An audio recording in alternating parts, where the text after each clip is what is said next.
নমস্কার বন্ধুরা, আমি রূপা বলছি। তোমাদের সাথে আজ আবারও একটা নতুন ভিডিও নিয়ে চলে এলাম।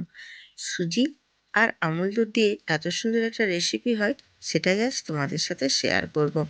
1 কাপ সুজি আর 10 টাকার আমুল দুধ দিয়ে যে এত দুর্দান্ত একটা রেসিপি হয়, সেটাই আজ তোমাদের সাথে শেয়ার করছি। প্রথমে দেখুন, আমি ফ্রাই প্যানে একটু ঘি নিয়েছি। ঘিটা গরম করে ওর মধ্যে আমি এবারে 1 কাপ পরিমাণে সুজি দিয়ে দেব। সুজি আর ঘি দুটোই ভালো করে নেড়ে চেড়ে আমি ভাজা ভাজা করে নেব। ঘি আর সুজিটা দুটো একসঙ্গেই আমি মিশিয়ে নিয়ে ভালো করে নেড়ে চেড়ে অনবরতই নাড়তে হবে এটা, কারণ সুজিটা বারবার ভালো করে না নেড়ে নিলে তলায় লেগে যাবে। তার জন্য সুজিটা বারবার অনবরত এইভাবে নেড়ে নেড়ে ভালো করে ভাজা ভাজা করে নিতে হবে। দেখছেন আমি কীরকম করে নেড়ে চেড়ে ভাজা ভাজা করে নিচ্ছি। এইরকম তোমরাও বারবার অনবরত নাড়তে থাকবে, নেড়ে চেড়ে ভাজা ভাজা করে। এবার আমি দেখুন 10 টাকার একটা আমুল দুধের প্যাকেট নিয়েছি, ওইটাও আমি সুজির মধ্যে দিয়ে দেব। দেখছেন আমি এই আমুল দুধটাও ওই সুজির মধ্যে দিয়ে দিলাম। দিয়ে আমুল দুধ আর ওই সুজিটা দুটোই ভালো করে নেড়ে চেড়ে ভাজা ভাজা করে নিতে হবে। দেখছেন আমি কী সুন্দর শুকনো শুকনো করে একদম ভাজা ভাজা করে নিয়েছি। এবারে ওর মধ্যে অল্প অল্প করে পরিমাণে জল দিয়ে একটা ডো তৈরি করতে হবে। নেড়ে চেড়ে নিতে হবে, অল্প অল্প পরিমাণে জল দিতে হবে, বেশি দেওয়া যাবে না একসাথে। আর সুজি তো তলা পাকিয়ে যাওয়ার ভয় থাকবে, যাতে না তলাটা পাকিয়ে যায় তার জন্য অল্প অল্প করে জল দিতে হবে আর অনবরত নেড়ে যেতে হবে। এইভাবে নেড়ে চেড়ে একটা ডো তৈরি করে নিতে হবে। দেখছো একটা ডো তৈরির শেপে চলে এসেছে। এবারে আমি কি করব, এর মধ্যে একটু চিনি পরিমাণ মতো দেব। আমি একটু বেশি করে চিনি দিয়েছি, তোমরা চাইলে একটু কম দিতে পারো। চিনি দিয়ে আবারও একটু নেড়ে চেড়ে নিতে হবে। চিনিটা দিলে সুজির ডলাটা একটু আঠো আঠো ভাব হয়েছিল, ওটা আবার একটু নরম হয়ে যাবে। আবার ওটাকে অনবরত নাড়তে থাকো, নাড়তে নাড়তে দেখবে আবারও ওটা আঠো আঠো ভাব হয়ে যাবে।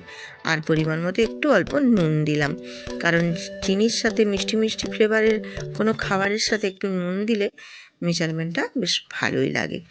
এসে নেড়ে চেড়ে আমি একটা ডো বানিয়ে নিয়েছি। ডোটা একটা প্লেটের মধ্যে রেখে হালকা একটু ঠান্ডা করতে দিয়ে হাতের মধ্যে তেল লাগিয়ে আমি এটা ময়দা দিয়ে ভালো করে মেখে নেব। খুব ঠান্ডা করা যাবে না, যেন হাতে সহ্য করা যায় সেই মতো করে একটা ডো তৈরি করে নিতে হবে। আমি অল্প অল্প ময়দা দিয়ে ভালো করে মেখে মেখে একটা সফট ডো তৈরি করে নিচ্ছি। তোমরাও এইভাবে মেখে নিবে, যতক্ষণ না সফট একটা ডো তৈরি হচ্ছে ততক্ষণ পর্যন্ত মেখেই যেতে হবে। দেখুন আমার ডোটা তৈরি হয়ে গেছে। এবার আমি দুভাগে ভাগ করে নিলাম। এই দুভাগে ভাগটা আবার আমি 4 ভাগে ভাগ করে নেব। দেখছেন বন্ধুরা আমি কীভাবে করছি, তোমরাও এইভাবে বানিয়ে ট্রাই করে দেখো। খুব সুন্দর একটা রেসিপি, বাচ্চারা তো ভীষণই পছন্দ করবে এই সব রেসিপি। দেখছেন আমি প্রত্যেকটায় একদম 8টা ডো তৈরি করে নিয়েছি। এই সবগুলোকে এবারে দেখুন আমি একটা পাত্রের মধ্যে অল্প একটু সিমাই নিয়েছি, আর সিমাইটাকে আমি হাতে ডলে ডলে ছোট্ট ছোট্ট করে গুঁড়িয়ে নিয়েছি। এবার একটা বেলুন চাকিতে আমি ময়দা নিয়ে আর ওই সিমাইয়ের মধ্যে একটা একটা ডো লাগিয়ে নিয়ে এবার একটা একটা লুচির শেপে বেলে নেব।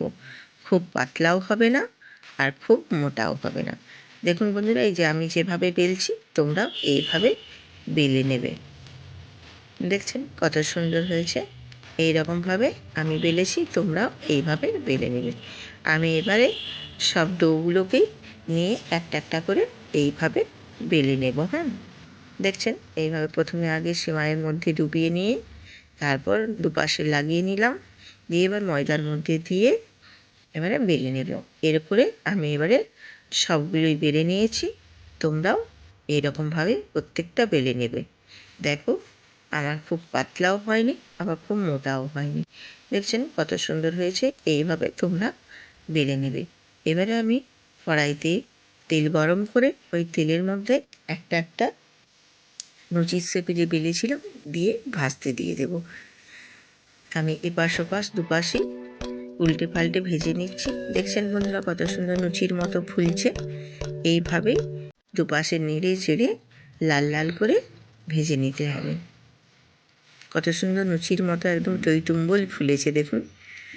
দেখছেন এইভাবে লাল লাল করে ভেজে নিয়ে এবার এই দুপাশটা ভাজা হয়ে গেলেই এবার এটা তুলে নিতে হবে। আমি এরকমভাবেই প্রত্যেকটাতেই সবগুলোকে ভেজে নিয়েছি একটা একটা করে। তোমরা এইভাবে একটা একটা করে সবগুলো ভেজে নেবে। দিয়ে আমি তেলটা ঝরিয়ে নিয়েছি। এবার আমি রেডি করে নিলাম। প্রত্যেকটা ভাজা হয়ে গেছে আমার।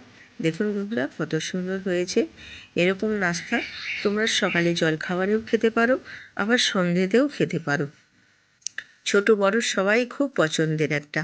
ছোটদের টিফিনেও দিতে পারো, ছোটরা খুব মজা করে খেতে পারবে। দেখুন কত সুন্দর হয়েছে, একদম দুফুল হয়ে যে ফুলে গেছিলো দেখুন। আর ভেতরটাও দেখুন কত সুন্দর সফট নরম হয়েছে একদম। আমি তোমাদেরকে একটু ভেঙে দেখাচ্ছি, দেখুন বন্ধুরা কত সুন্দর সফট হয়েছে। এইভাবে তোমরা বাড়িতে বানিয়ে দেখো, দারুণ একটা রেসিপি। আবারও আসবো নতুন একটা ভিডিও নিয়ে তোমাদের সাথে। আবার পরে দেখা হবে।